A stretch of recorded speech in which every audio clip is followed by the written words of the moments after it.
এক নম্বর একজন বলছেন উদীয়মান সূর্য বলতে রসুলের চেহারা বলা হয়েছে। জি না, এটা ভুল, এটা জয়ীফ। তবে এটা বলা হয়েছে রসুলের যৌবনকালকে বলা হয়েছে, কারণ তখন রসুল তরতাজা উদীয়মান চলছে। বিশ্ব নবীকে বলছে তোমাকে আমি জোহার কসম দিলাম, উদীয়মান সূর্যের কসম দিলাম, হে নবী মুহাম্মদ সাল্লাল্লাহু আলাইহি সাল্লাম, তোমার ভিতরে এখন যৌন তরঙ্গ উতল পাতল করছে, খবরদার তুমি হুঁশিয়ার হয়ে যাও। কেউ বলেছে জি না, উদীয়মান সূর্য বলতে কোরআনকে বোঝানো হয়েছে, উদীয়মান সূর্য বলতে আর কাউকে বোঝানো হয়েছে। এইভাবে একটা নয়, দুটা নয়, 7খানা তাফসীর আনা হয়েছে। অতএব শুনে নাও, পূর্ব দিকে যখন সূর্য উঠে তখন কসম, উদীয়মান সূর্য, উদীয়মান যুবকের কথা বলা হয়েছে। মানুষের চরিত্র 3 বছর, 4 বছর, 6 বছর, 10 বছরে নষ্ট হয় না, 12 বছরে নষ্ট হয় না, 14 বছরও মানুষ নষ্টের দিকে যেতে চায় না। এরপর এখন কিয়ামতের কাছিয়ে গেছে দিন, আয়ু কমে গেছে, এর জন্য 14 বছরের চরিতার্থের দিকে চলে যাচ্ছে। কিন্তু উদীয়মান সূর্যকে কন্ট্রোল করার কথা কেন আল্লাহর কসম খেলেন উদীয়মান সূর্য?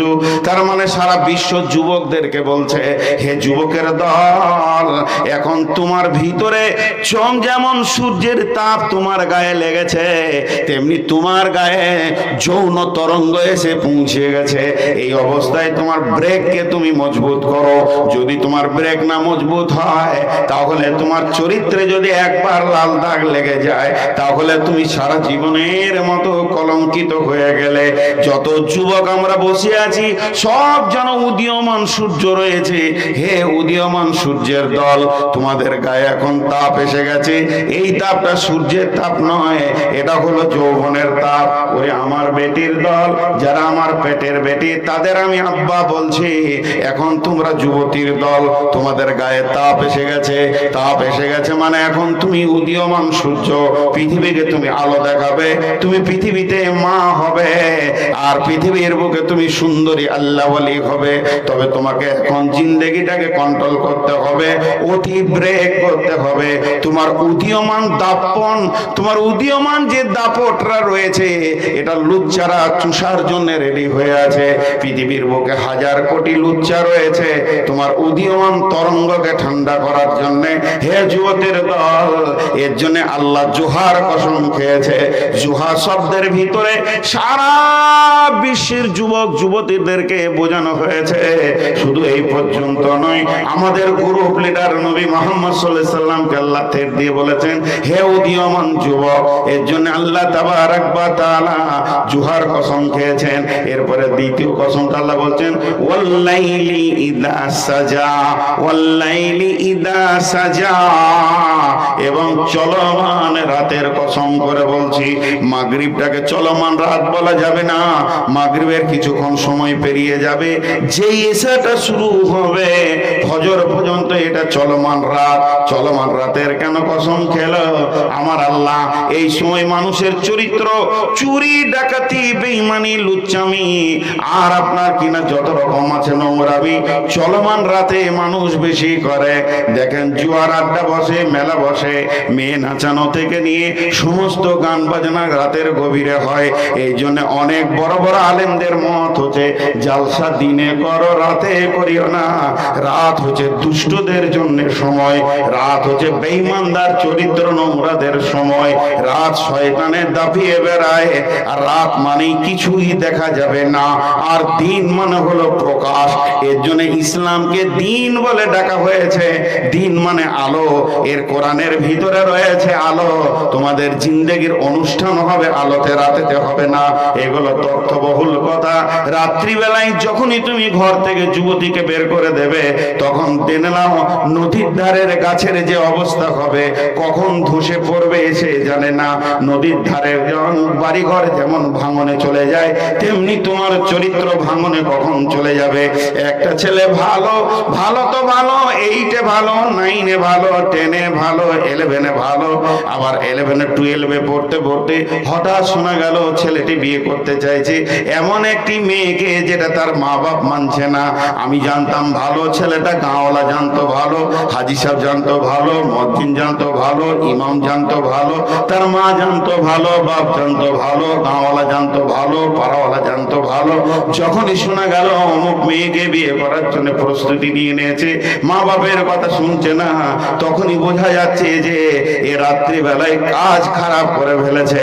অতএব বন্ধুরে, চরিত্রের লিক এমন একটা লিকের কোনো সলিউশন নাই, এটাকে লিক মারার মতো কোনো রকম কোনো গ্যাটিস পৃথিবীতে আসেনি। অতএব আমার আল্লাহ বিশ্ব নবীর ওপরে দুইটা কসম খেলেন। একটা উদীয়মান সূর্য, হে উদীয়মান যুবক বলে বলতে চাইলেন, আর একটা হলো চলমান রাতের কসম করলেন আল্লাহ। রাত্রিবেলায় ইমানদাররা স্থির হয়ে যাবে, আর বেঈমানরা দাপিয়ে বেড়াবে, চোররা দাপিয়ে বেড়াবে, আর জুয়ারিরা দাপিয়ে বেড়াবে, সুদারুরা দাপিয়ে বেড়াবে, ডাকাত লুচ্চা চরিত্রহীন নারী রান্ডি বেশ্যারা দাপিয়ে বেড়াবে। ইমানদার আল্লাহর জিকিরে সুস্থির হয়ে যাবে। আল্লাহ তাবারাক ওয়া তাআলা রাতের জন্য বলছেন ওয়াজআলনাল লাইলা লিবাসা, রাত তোমাদের লিবাস করা হয়েছে। ওয়াজআলনান নাওমাকুম সুবাতা, এবং ঘুম তোমাদের শরীরের সুস্থির জন্য করা হয়েছে। অতএব বন্ধুরে, দুইখানা কসম আমার আল্লাহ তার নবীর উপরে খেয়েছে।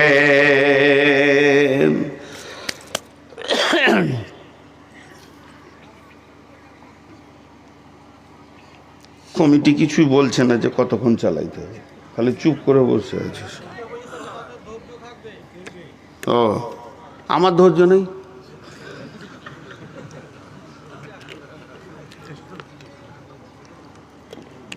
সব গোসল করে বরযাত্রী বাসে চেপে পড়েছে, বরই পালিয়ে গেছে। যা খাগা, একজনাকে লুচি দেবে না। মা বোন, কিছু কথা খুব ডিপলি আসবে। এবার আমি সূরাটা ধরেই ফেলেছি, সূরাটা শুরু করে দিয়েছি, বেশিক্ষণ লাগবে না। মাঝে আল্লাহ কি বলছেন দেখেন, মা ওয়াদ্দাকা রাব্বুকা ওয়া মা ক্বালা। মানুষ মানুষের কাছ থেকে পালায় কেন? মানুষ মানুষের কাছ থেকে পালায় কেন? ব্যবহার খারাপ। জি, মশা নামে একটা প্রাণী আছে, দেখেছেন আপনারা?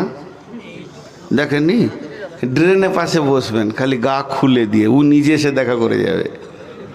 আল্লাহ তাবারক ওয়া তাআলা ওদেরকে এত সুন্দর বানিয়েছেন। জি, কি বলবো রে ভাই, মাদানি কেন হলাম না, কপালে ঝাঁটা মেরে দিয়েছে আল্লাহ। এমন জায়গায় শুয়ে আছি, তখন থেকে মশাতেই মোলাকাত চালাইছে, খুব খিদমত করেছে মশাতে, একটা সেকেন্ড ঘুমোতে দেয়নি। তুই মশার সুর খুব ভালো, আমার থেকেও ভালো। মশার সুর ভালো কি না? আরে মশার সুর কর্কশ না, খুব সুন্দর সুর ভালো, খালি চরিত্র খারাপ, এই জন্যে থাপ্পড় খায়। খায় না? ওকে কেউ ভালোবাসে না, থাপ্পড় মারে। কিসের জন্য থাপ্পড় খায়? চরিত্র খারাপ, স্বভাব খারাপ। সুর ভালো, স্বভাব খারাপ, এর জন্য থাপ্পড় খায়। তো একটা জিনিস ভাবেন, আল্লাহ বলছেন ওয়াদ-দুহা ওয়াল-লাইলি ইযা সাজা মা ওয়াদ্দা'কা রাব্বুকা ওয়া মা ক্বালা। এই আয়াতটার ব্যাপারে শানে নজুল আছে, কেউ বলে সূরা লাইল, কেউ বলে সূরা দুহা। শানে নজুলটা হলো বিশ্ব নবীর কয়েকদিন ওহী বন্ধ হয়ে গেছিল, আর কাফের বেঈমানেরা জিবরাইল আমিনকে বলতো শয়তান, আর রাসূলকে বলতো তোর কাছে যে শয়তানটা আছে সেটা কই। কয়েকদিন যখন ওহী বন্ধ হয়ে গেল, আল্লাহর নবী অনেক চিন্তিত হয়ে শুয়ে গেলেন। তাহলে কি আল্লাহ আমাকে ছেড়ে দিয়েছে? নিশ্চয় আমার ব্যবহারে ত্রুটি হয়েছে। হে ভাই, তুমি অমুকের সাথ ছেড়ে দিলে কেন? আপনি বলবেন সবই ঠিক আছে, ব্যবহার খারাপ, সবই ঠিক আছে, চরিত্র খারাপ। যখন মানুষের চরিত্র খারাপ ধরা পড়ে, তখন আর একটা মানুষ তার কাছ থেকে পালিয়ে যায়। বিশ্বনবী খাটে শুয়ে শুয়ে চিন্তা করছেন, আমার মহান আল্লাহ যে আমার সঙ্গে জিবরাইলকে দিয়ে যোগাযোগ রেখেছিল, সেটা কি কারণে ছাড়া গেল? নিশ্চয়ই আমার চরিত্রে কোথাও দাগ পড়ে গেছে নাকি। এমন সময় আম্মা জান আয়েশা ঘরটাকে ঝাড়ু দিচ্ছেন, মা আমার, বোন আমার, বেটি আমার, ঝাড়ু দিতে দিতে নবীজির খাটের তলায় যখন এইভাবে ঝাঁটাটা নিয়ে গেছে, তো একটা মরা কুকুরের বাচ্চা পড়ে আছে। আপনি বলবেন পচে গেল না, গলে গেল না কেন? এটা তো আল্লাহরই কুদরত। আল্লাহ তার ভিতরে কিছু ইবরাত রেখেছেন।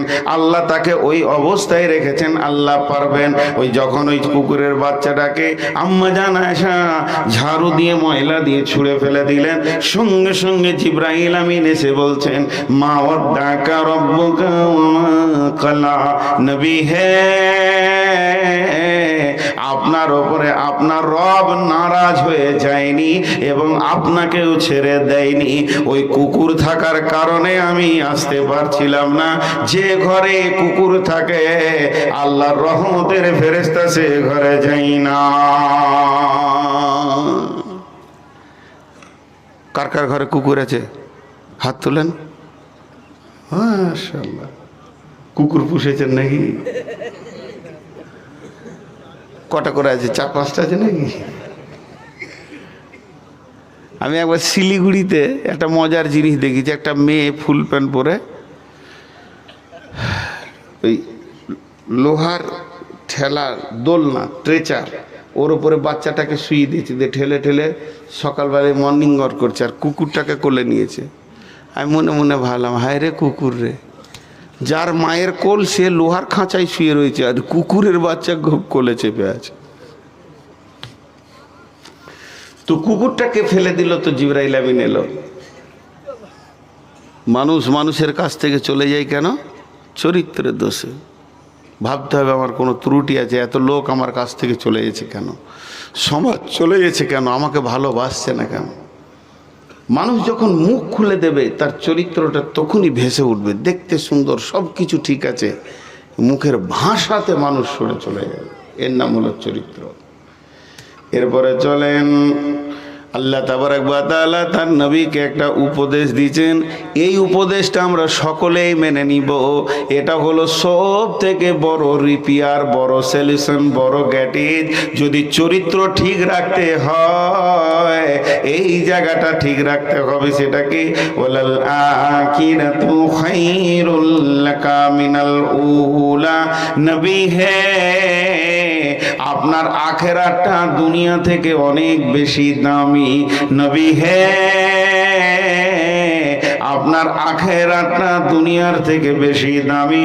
ও মা, ওরে আমার বেটি, ওরে আমার খালা, ওরে আমার বোন, একবার শুনেলেন আমাদের নবীকে আল্লাহ যখন বলেছেন, তো এখনকার জন্য আমরা নিজেদের জন্য এটা মনে করে নি, মা ওয়াদ্দাকা রব্বুকা ওয়া মা ক্বালা ওয়ালাল আখিরাতু খায়রুল লাকা মিনাল উলা। তার মানে আমার আল্লাহ বলছে, হে পাঁচ গ্রাম জালসার মানুষেরা শুনে এলে, তোদের পৃথিবীর পার্থিব মাল থেকে আখেরাত অনেক গুণে ভালো সাজানো আছে। অতএব যখন মানুষ আখেরাত মুখী হয়ে যাবে, অন্তত তার চরিত্রে স্যালুশন আর গ্যাটিজ পড়ে যাবে। আর যারা দুনিয়ামুখী মানুষ হবে, এদের চরিত্র নষ্ট হতেই থাকবে। কারণ দুনিয়ার লস হলেই তখন এদের বিকার ধরবে এবং চরিত্র নষ্ট হবে। আর যখন মানুষ আখেরাতের দিকে লক্ষ্য করে চলবে, আল্লাহর দিকে লক্ষ্য করে চলবে, আখেরাতের লস মেনে নিতে পারবে না, তার চরিত্র কোনোদিন নষ্ট হবে না।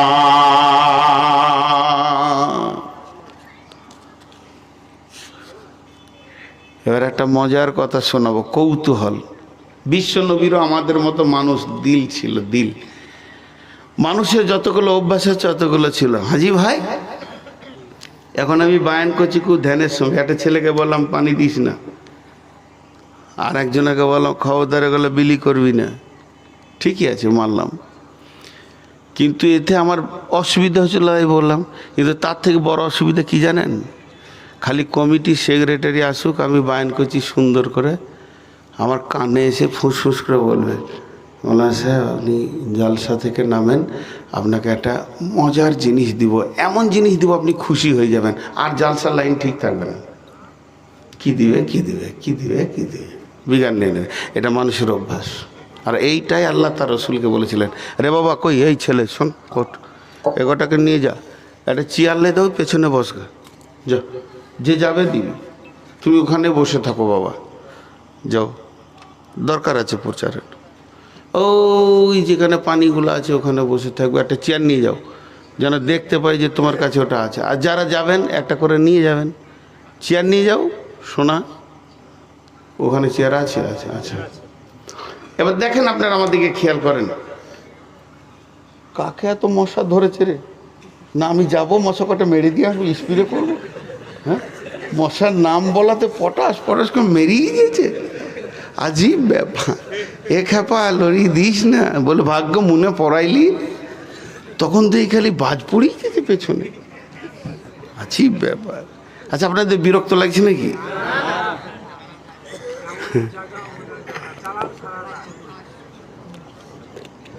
ভাইরে ভাইরে 10 অক্টোবর থেকে 3 দিন ফাঁকা ছিল, 3 দিন না 5 দিন, কতগুলো রাত জাগলাম। বিসমিল্লাহির রহমানির রহিম, ওয়ালা সাওফা ইউতিকা রাব্বুকা ফাতারদা, ওয়ালা সাওফা ইউতিকা রাব্বুকা ফাতারদা, আরেকবার বলছি, ওয়ালা সাওফা ইউতিকা রাব্বুকা ফাতারদা।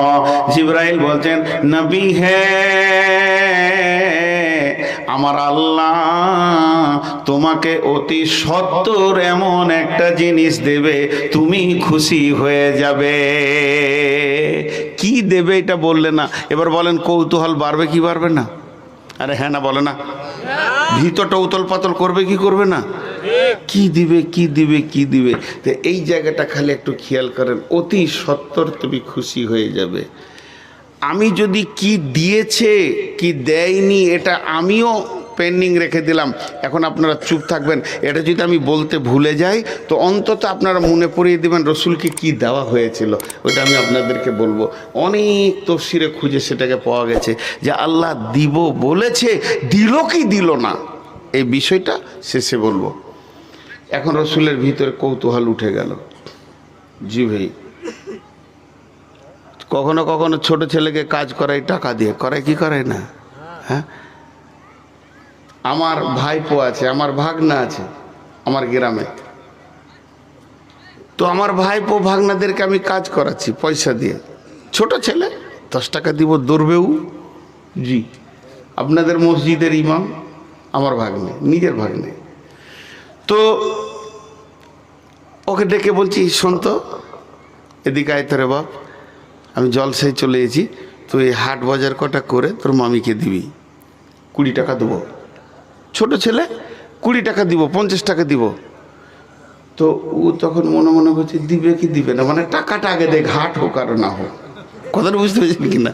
ছোট ছেলে হলে যা হয়, তাকিয়ে আছে, এখন ও মুখ দিয়ে বলছে না যে টাকাটা আগে দেন, ওর অঙ্গভঙ্গিটা বলছে আগে আমারটা হোক তারপরে যা হবে হবে।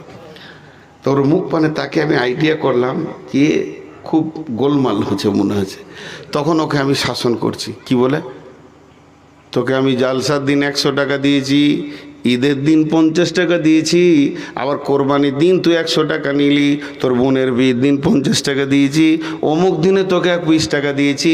তখন এটা আর বলছি না, তখন ওর মনটা শান্তি হলো, তা তো মামা যখন এতগুলো দিয়েছে আজকে ওই কাজটা করে দিলে আমাকে 20-50 টাকা দেবে, মারলো দৌড় ওই কাজটা করতে। তো আমার আল্লাহ যখনই বললেন ওয়ালা সাওফা ইউতিকা রাব্বুকা ফাতারদা, নবী হে তোমাকে অতি সত্বর এমন জিনিস আমি দেব, তুমি রাজি হয়ে যাবে। কিন্তু জিনিসটা কি বলছে না, রসুলের ভিতরে কৌতূহলের জোয়ার ভাটার শুরু হয়ে গেল, কি দেবে কি দেবে কি দেবে কি দেবে। যখনই খাওয়া শুরু হয়ে গেল সঙ্গে সঙ্গে আমার আল্লাহ বুঝে নিয়েছেন যে আমার রসুলের দিলের ভিতরে জোয়ার ভাটা চলছে। এবার আমার আল্লাহ রসুলকে থেট দিতে শুরু করলেন, আলাম ইয়াজিদিকা ইয়াতীমান ফাআওয়া ওয়া ওয়াজাদাকা দাল্লান ফাহাদা ওয়া ওয়াজাদাকা আইলান ফাআগনা। তুমি এতিম ছিলে আমি তোমাকে জায়গা দিয়েছি, তুমি গুমরা ছিলে আমি তোমাকে হেদায়েত দিয়েছি, এবং তুমি নিঃস্ব ছিলে তোমাকে আমি মালে মাল দিয়েছি। 3খানা কথা বললেন, 3খানা কথা বললেন। 1 নম্বরে বলেন আলাম ইয়াজিদকা ইয়াতীমান ফাআওয়া, নবী হে তুমি ভেবে ভেবে দেখো, তুমি কি এতিম ছিলে না? আমি কি তোমাকে এমন একটা জায়গা দিলাম যেখানে তোমার এতিমের দরদ ব্যথা সব তুমি ভুলে গেছো। শুধু তাই নয়, ওয়াজাদাকা আইলান ফাগনা ওয়াজাদাকা দাল্লান ফাহাদা। হে নবী, তুমি গোমরা ছিলে। খুব ভালো করে শুনে নেন, আল্লাহ তাবারক ওয়া তাআলা তার নবীকে বলছে, তুমি যে একজন নবী ছিলে জন্ম থেকে তা নয়, তুমি গোমরা ছিলে। আমি আল্লাহ তোমাকে হেদায়েত দিয়েছি, আমি আল্লাহ তোমাকে নুরানি রাস্তা দিয়েছি, আমি আল্লাহ দয়া করে তোমাকে নবী বানিয়েছি। এটা কি আমার দেওয়া নয়? এটা কি তুমি আমার কাছ থেকে নগদ পাওনি?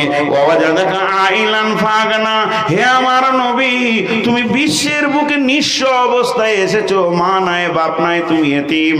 এখন তোমাকে আমি মালে মালামাল করে দিয়েছি। এখনো কি তোমার মনে সন্দেহ হয় আমি আল্লাহ তোমাকে কিছু দিব না? কি মনে হয়? এখনো কিন্তু আল্লাহ বললেন না যে আমি তোমাকে কি দিব, ধুমকি দিয়ে দিলেন। এতিম ছিলেন, জায়গা দিয়েছি।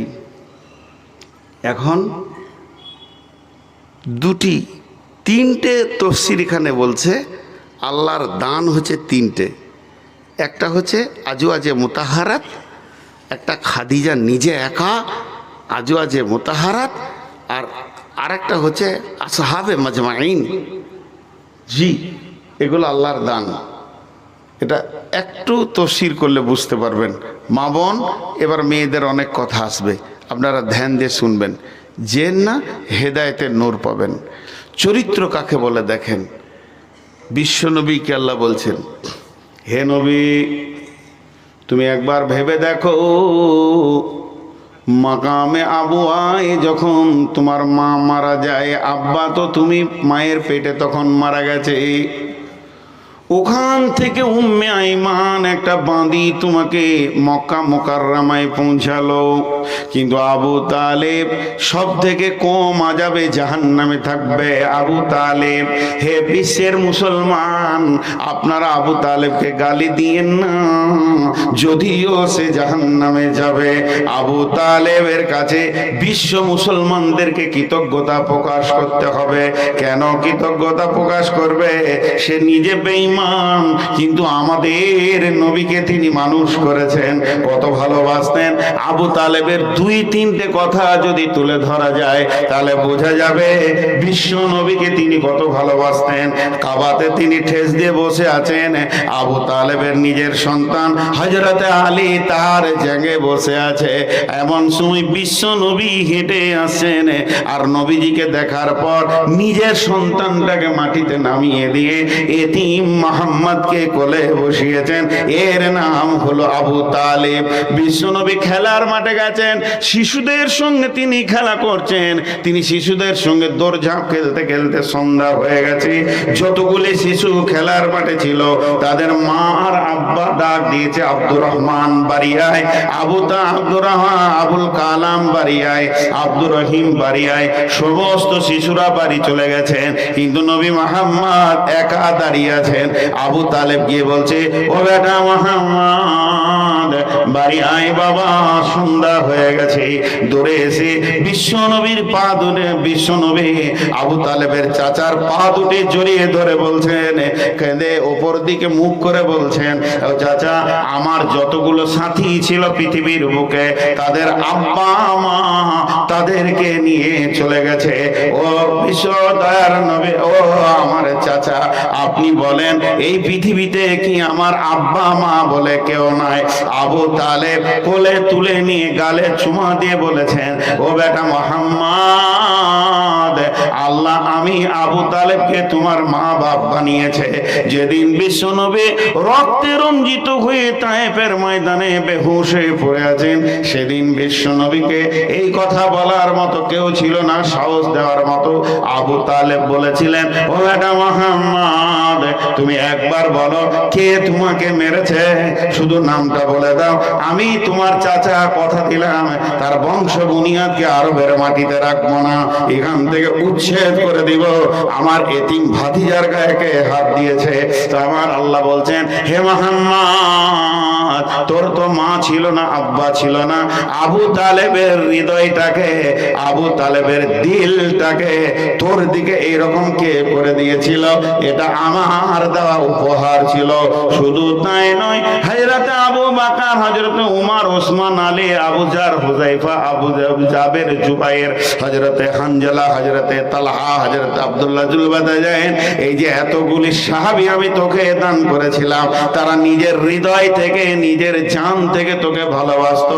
এটা কি আমার দান নয়? হযরতে আবু তালেব একটা দুটা নয়, হযরতে তালহা রাদিয়াল্লাহু তাআলা আনহু 180টা তীর খেয়েছেন, তারপরে রাসূলের গায়ে তীর লাগতে দেয়নি। এটা কি আমার দেওয়া উপহার নয়? হযরতে সাদ রাদিয়াল্লাহু তাআলা আনহু গভীর রাত্রিতে তলোয়ারের বোঝাটা নিয়ে গিয়ে বলছে, ইয়া রাসূলুল্লাহ, আমার মতো সাদের হাজারো জানের থেকে নবী মুহাম্মদের একটা জানের মূল্য বেশি আছে, তাই আমি রাত্রিতে সিকিউরিটি দিতে এসেছি। হে নবী মুহাম্মদ, আমার নবী তুই বল, এগুলো কি আমার দেওয়া উপহার নয়? আলাম ইয়াজিদকা ইয়াতীমা ফাআওয়া ওয়া ওয়াজাদাকা দাল্লান ফাহাদা ওয়া ওয়াজাদাকা আইলান ফাআগনা।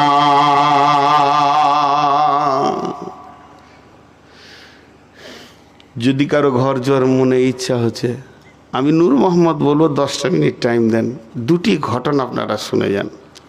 চরিত্র কাকে বলে? মা বোন বেটি একবার ধ্যান দিয়ে শুনেন,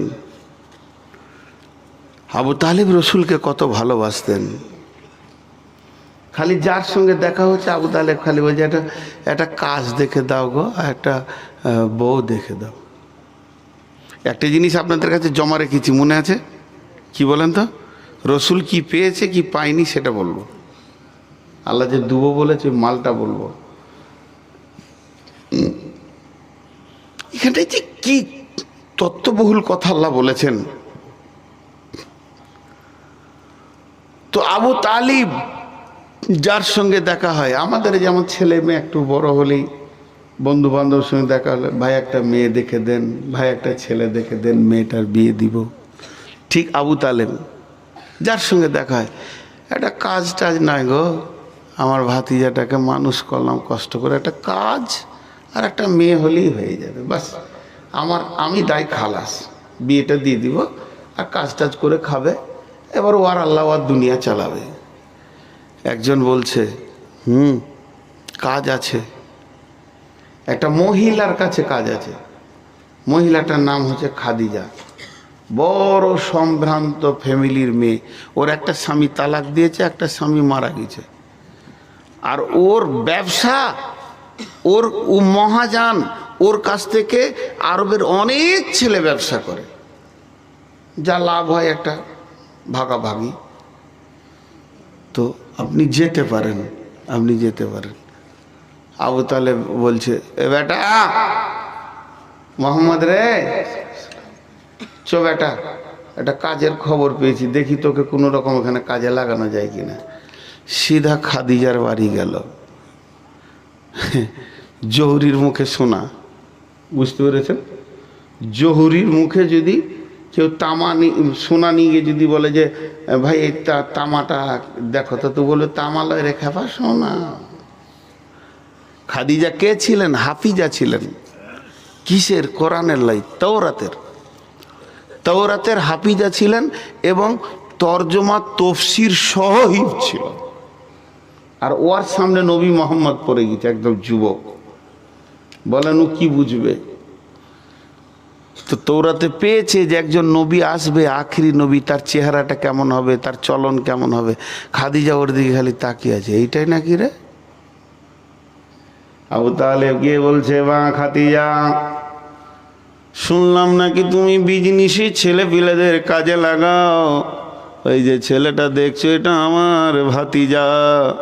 ও যখন মায়ের পেটে ছিল বাপ মরে গেছে, আর যেদিন ও 6 বছরের ছেলে মা মারা গেছে, তারপর থেকে আমি ওকে তিলে তিলে মানুষ করলাম রে মা। এখন আমার ঘাড়ে পড়ে আছে, আল্লাহ আমাকে দিয়েছে এই বোঝা বহন করতে। যদি তোমার কাছে কোনো কাজ থাকে, আমার ভাতিজাকে কাজ দিতে পারো। ছেলে বড় সৎ, মিথ্যা কথা বলে না, কারো টাকা মেরে দেবে না, এতটুকু তোমাকে আমি বলছি। খাদিজা বলছে, জি চাচা, কাজের ব্যবস্থা আছে। আর ব্যবস্থা আছে বলতে বলতে অন্যমনস্ক হচ্ছি। অন্যমনস্ক বুঝেন? আরে কথা বলে না। ধরেন এইখানে দুটো মহিলা কথা বলছে পর্দার ওই পারে, আর আপনার সঙ্গে আমি কথা বলছি। হ্যাঁ জি জি, কালকে ফারাক্কায় জালসা আছে। হ্যাঁ, ওখানে ফারাক্কাতে জালসা করে পরশুদিন হোসেননগর যাব। নিয়ে আপনি জিজ্ঞেস করছেন বাড়ি কবে যাবেন? না, এখন বিহারই আছি। কথাটা মেলছে? তার মানে কানটা ওই দিকে গিয়েছে আমার, ওই দিকে কথা চলছে কি না, এটাকে অন্যমনস্ক বলে। হযরতে খাদিজা আবু তালিবের সঙ্গে ব্যবসা নিয়ে কথা বলছেন। বিশ্ব নবী যে মাথাটা নামিয়েছেন, মাথা তুলছে না, লাজুক লাজুক ভাব, বড় শর্মিন্দা যুবক, চারিদিকে চকা গরুর মতো দেখে না, আর ঘাটটা নামও করে নিয়েছে।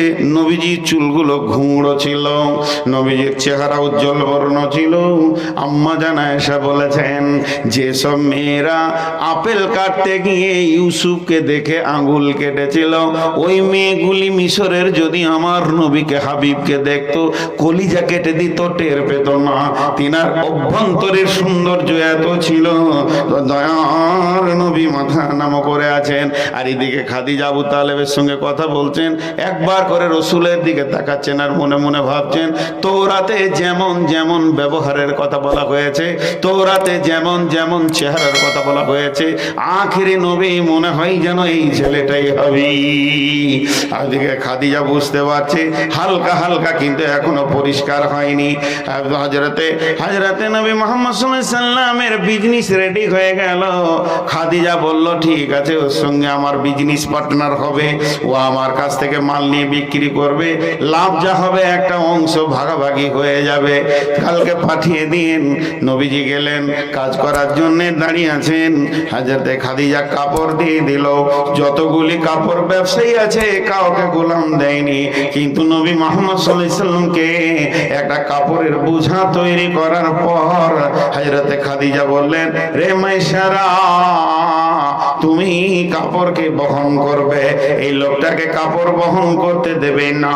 মুহাম্মদ যেন কাপড় বহন করবে না, বহন করবে তুমি। তুমি হলে গোলাম, আর ইনি হলেন মালিক, ম্যানেজার। এই কাপড়গুলো বিক্রি হবে, আর আমি খাদিজা হলাম এর মহাজন মালিক। অতএব বিশ্ব নবী নবী মুহাম্মদ সাল্লাল্লাহু আলাইহি সাল্লামকে বের করে দিলেন। নবীজি ব্যবসা বাণিজ্য করতে করতে করতে করতে সিরিয়া গিয়ে, শামে গিয়ে পৌঁছে গেলেন। এমন সময় নবীজি মাইসারাকে বলছে, মাইসারা রে, আমি বড় ক্লান্ত হয়ে গেছি, আমাকে একটু ঘুমানোর প্রয়োজন মনে হচ্ছে। ও মাইসারা, কাপড়গুলো এখানে রেখে দাও, আর তুমি বসে বসে কাপড়গুলো যোগানদারি করো, আমাকে একটু রেস্ট নিতে দাও। দয়ারে নবীজি শুয়ে গেলেন তো ঘুমিয়ে গেলেন। এমন ঘুম দিয়েছে, নবীজি ঘুমিয়ে গেছেন।